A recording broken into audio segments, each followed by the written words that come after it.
नमः शिवाभ्यां सरसोत्सवाभ्याम् नमस्कृताभीष्टवरप्रदाभ्याम् नारायणेनार्चितपादुकाभ्याम् नमो नमः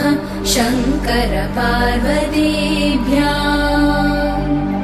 नमः शिवाभ्यां वृषवाहनाभ्याम् विरिञ्चि विष्णु इन्द्रसुपूजिताभ्याम् विभूतिपाटीरविलेपनाभ्याम् नमो नमः शङ्करपार्वतीभ्याम् नमः शिवाभ्यां जगदीश्वरा